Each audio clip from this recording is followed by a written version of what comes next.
Méditation sur ce qui est ici et maintenant. La méditation sur ce qui est ici et maintenant n'est pas une méditation ordinaire. On ne va pas essayer d'atteindre quelque chose, un état particulier par exemple.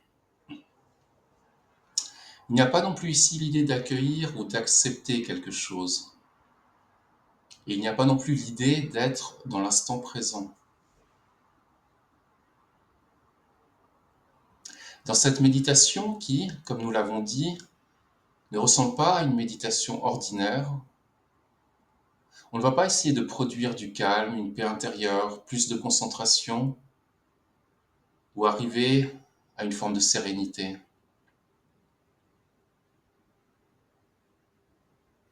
Ici, le maître mot est exploration. Pour se lancer dans cette exploration, aucune qualité particulière n'est requise. Il s'agit simplement de renoncer à l'orgueil, de croire que nous connaissons le monde qui nous entoure ou que nous connaissons qui nous sommes véritablement.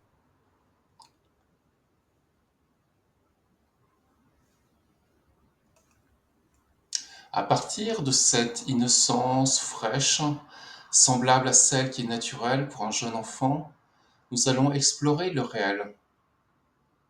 Autrement dit, ce qui a lieu ici et maintenant. Cette exploration peut nous amener à des réalisations véritablement stupéfiantes et bouleversantes.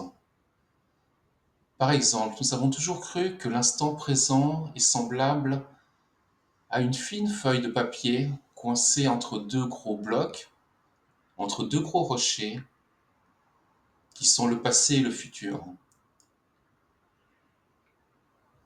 Toutefois, une observation juste et précise de ce qui est nous mènera à voir que passé, futur n'ont pas la moindre existence véritable et que cette fine feuille de papier n'est pas enfermée dans quelque chose.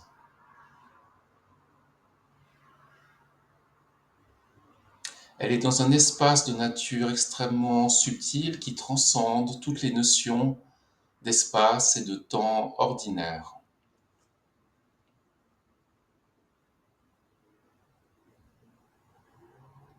Le monde qui paraît tellement réel, de même que notre corps, qui semble lui aussi totalement réel, si nous le regardons de manière correcte, il va en vérité nous révéler sa nature totalement onirique.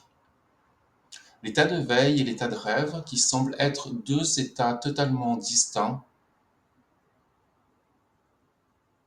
vont alors se révéler comme étant les deux faces d'une seule et même pièce.